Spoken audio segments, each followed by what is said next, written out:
Alrighty, how is everyone doing today? Welcome to my channel, it's an educational channel, and we check out great theories and discoveries, concepts that you don't know anything about because they've been suppressed, things that are vital to your own physical, mental, and spiritual health, but the powers that be have attempted to sequester this information and make sure that you don't find out about it. And in particular, your pastors, your preachers, and your rabbis have not told you a lot of things about the Bible that would change your mind about certain things. And this is our 343rd Bible Decode. We've gone through many different ways of decoding the Bible, different lenses or perspectives, and now we've come to the deists. We're looking at the work of Thomas Paine, The Age of Reason. And Thomas Paine, you may know him as the American patriot who wrote the pamphlet Common Sense in 1776. But this is a later work of his where he gives us his take on the Bible, which is for him the Old Testament, and the Testament, which is the New Testament. And Thomas Paine was one of many deists, many patriot deists, and the deists really believe that there is one God, but that God is not the author of any books. That God reveals itself to us through our faculties of consciousness, in particular our reason, but I would also say our intuition, our psychic powers, and maybe other faculties that we have. And that comes through the creation. Through beholding God's creation, we are able to commune with God and understand God through God's word, which is not a word at all, but just nature. And, you know, that includes the stars in the sky and the atoms, you know, in the microscope, and the trees and the animals and the flowers and all of that, and each other. So, we are in the second part of Thomas Paine's book, written in 1795, and he's kind of just going over all of the books of the Old Testament here. And we are, we already talked about half of Isaiah, or I don't know about half, but some of Isaiah, and he's still talking about Isaiah right here. But to show the imposition and falsehood of Isaiah, we have only to attend to the sequel of this story, which, though it is passed over in silence in the book of Isaiah, is related in 2 Chronicles 18, and which is that instead of these two kings failing in their attempt against Ahaz, king of Judah, as Isaiah had pretended to foretell in the name of the Lord, they succeeded. Ahaz was defeated and destroyed. 120,000 of his people were slaughtered. Jerusalem was plundered, and 200,000 women and sons and daughters carried into captivity. Thus much for this lying prophet and impostor Isaiah, and the book of falsehoods that bears his name. Or it could be that Chronicles is lying, but apparently they are contradicting each other. I pass on to the book of Jeremiah. This prophet, as he is called, lived in the time that Nebuchadnezzar besieged Jerusalem in the reign of Zedekiah, the last king of Judah. And the suspicion was strong against him that he was a traitor in the interest of Nebuchadnezzar. And this is in the early 6th century BC. Everything relating to Jeremiah shows him to have been a man of an equivocal character. In his metaphor of the potter and the clay in chapter 18. He guards his prognostications in such a crafty manner as always to leave himself a door to escape by, in case the event should be contrary to what he had predicted. In the 7th and 8th verses of chapter 18, he makes the Almighty to say, "At what instant I shall speak concerning a nation and concerning a kingdom, to pluck up and to pull down and destroy it. If that nation against whom I have pronounced turn from their evil, I will repent me of the evil that I thought to do unto them." Here was a proviso against one side of the case. Now for the other side. In verses 9 and 10, he says, "At what instant I shall speak concerning a nation and concerning a kingdom, to build and to plant it, if it do evil in my sight, that it obey not my voice, then I will repent me of the good wherewith I said I would benefit them." Here is a proviso against the other side, and according to this plan of prophecy, a prophet could never be wrong, however mistaken the Almighty might be. This sort of absurd subterfuge and this manner of speaking of the Almighty as one would speak of a man is consistent with nothing but the stupidity of the Bible. As to the authenticity of the book, it is only necessary to read it in order to decide positively that though some passages recorded therein may have been spoken by Jeremiah, he is not the author of the book. The historical parts, if they can be called by that name, are in the most confused condition. The same events are several times repeated, and that in a different manner, and that in a manner different, and sometimes in contradiction to each other. And this disorder runs even to the last chapter, where the history upon which the greater part of the book has been employed begins anew and ends abruptly. The book has all the appearance of being a medley of unconnected anecdotes respecting persons and things of that time, collected together in the same rude manner as if the various and contradictory accounts that are to be found in a bundle of newspapers respecting persons and things of the present day were put together without date or order, or explanation.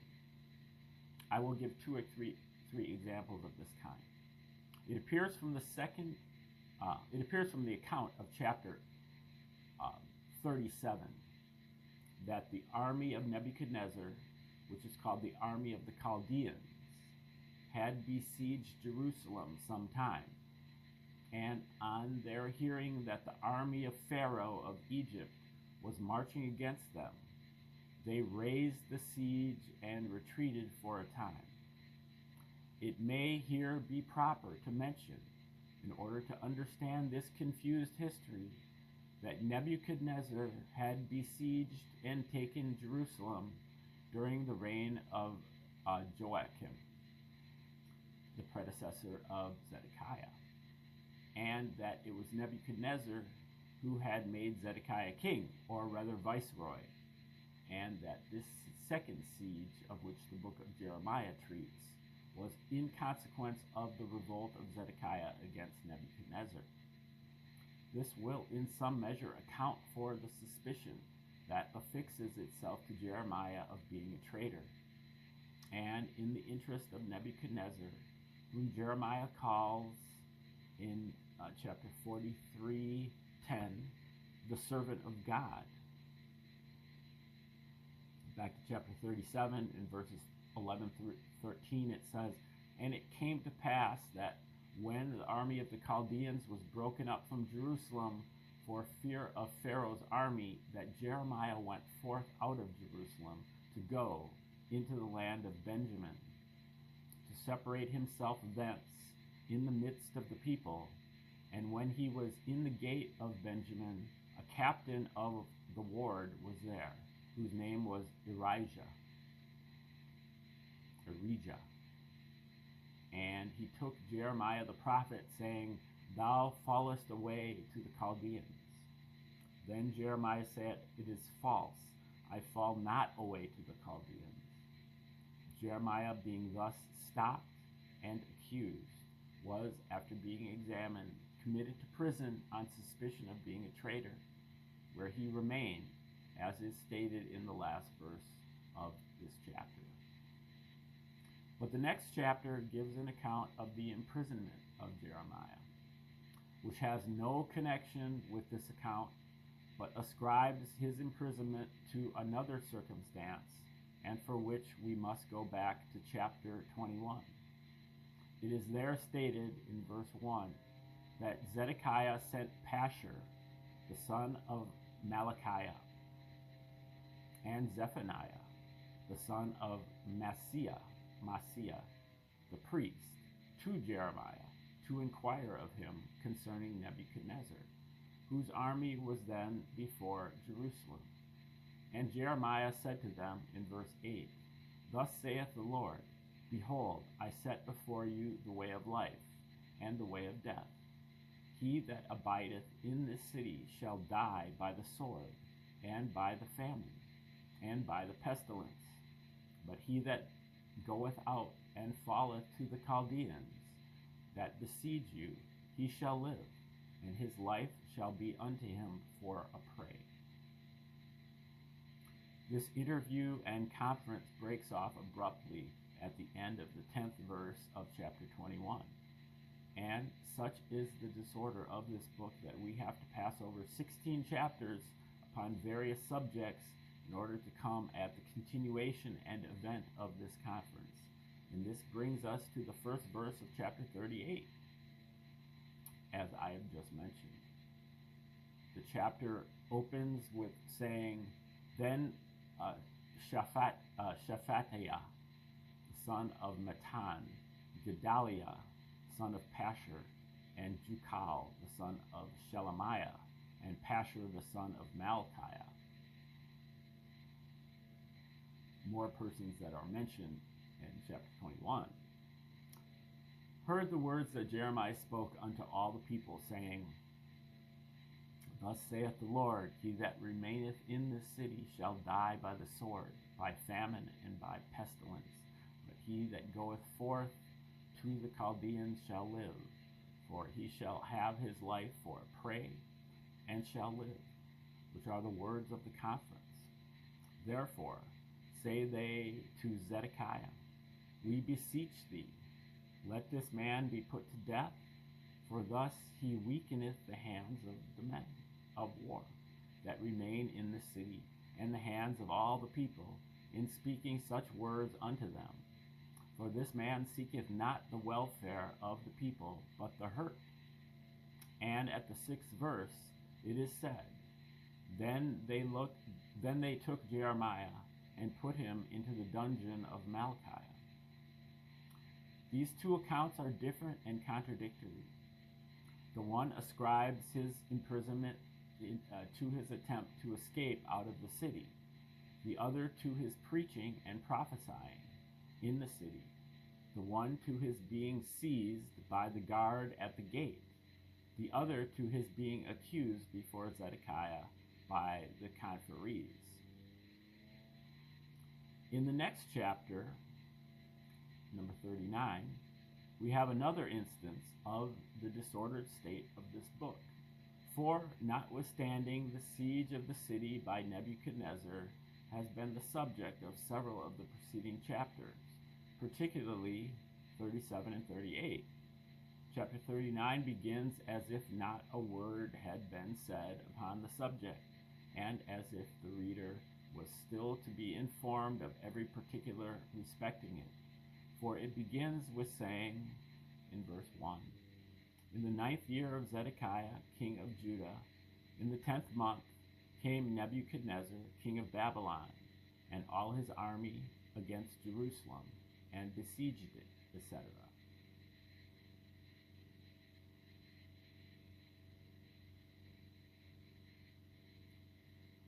Okay, there's a long footnote here that I'm passing over, and it's quite long. Okay. But the instance in the last chapter, chapter 42, is still more glaring.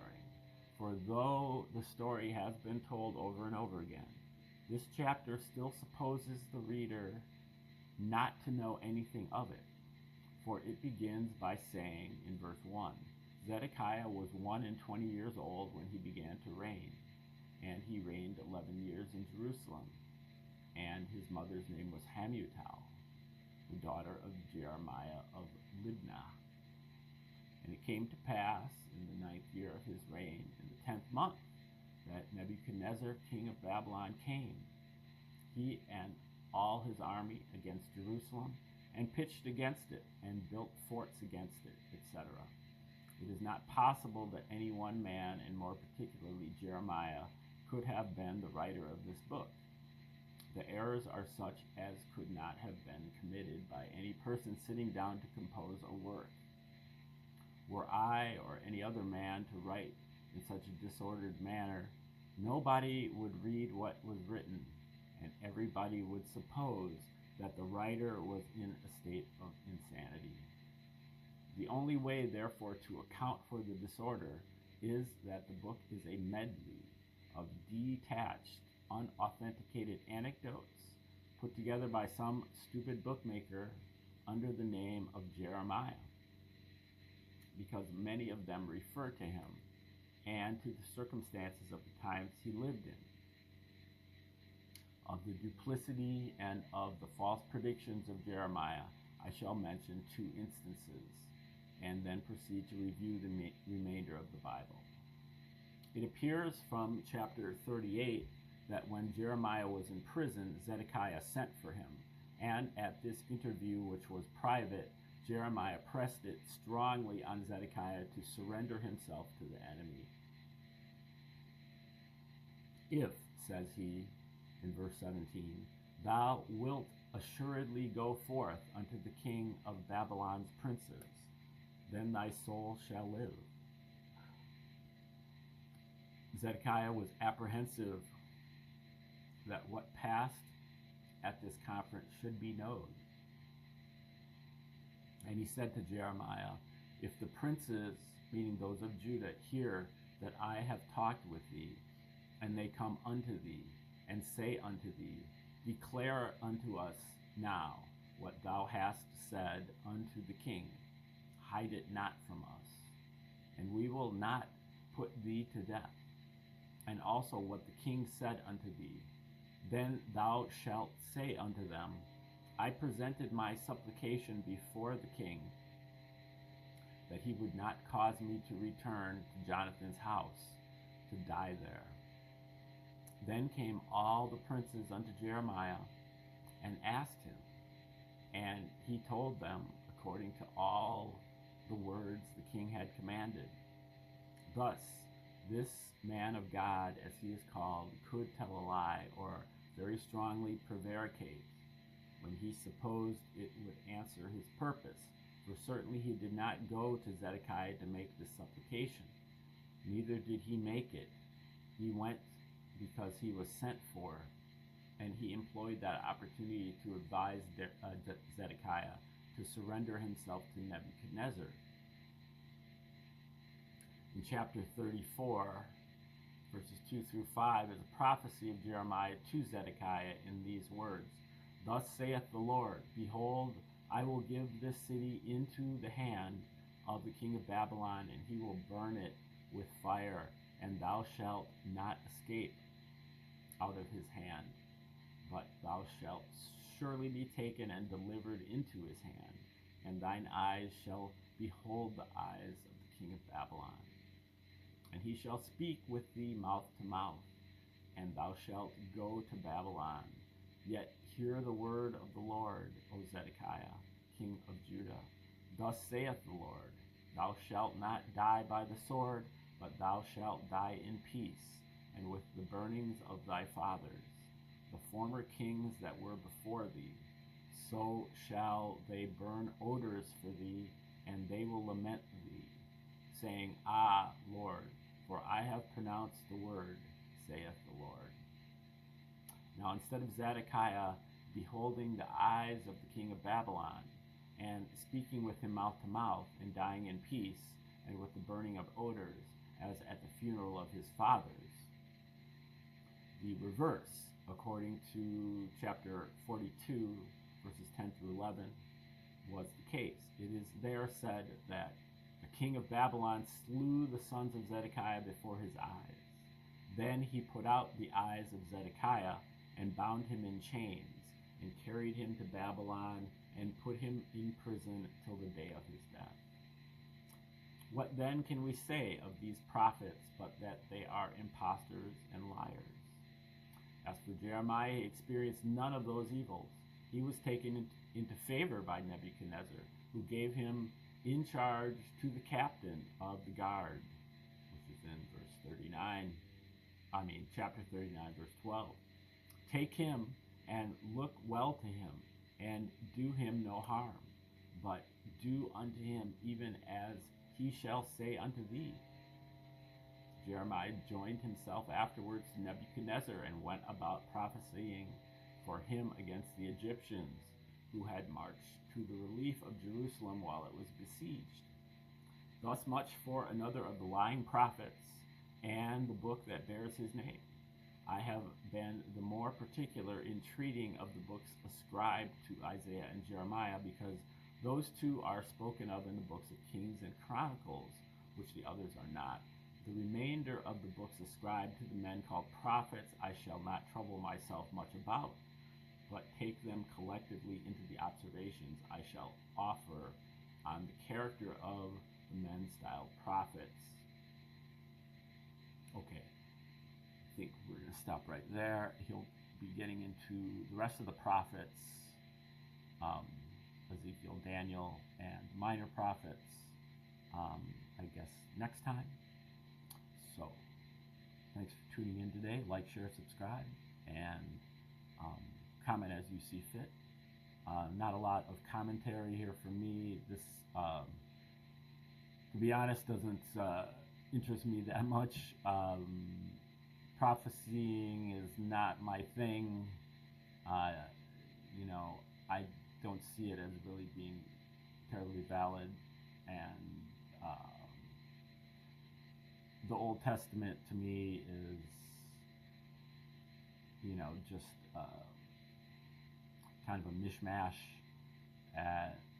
The main parts of it that I am interested in are in Genesis, and maybe a little bit of Exodus and some of the other of the 5 books. But all this stuff is mostly carnage and war and plunder and killing and territorial battles between Yahweh, Elohim, and his rivals, who are also Elohims. And I actually just can't understand for the life of me why anybody would care about this a whole lot. But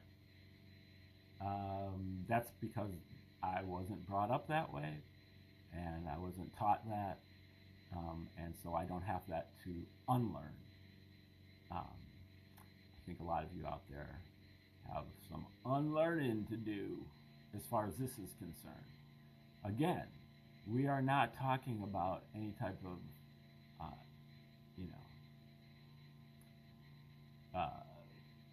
of the 4th and 5th kinds of Western religions, atheism and Satanism. Firmly believe in one God, but it's just that this God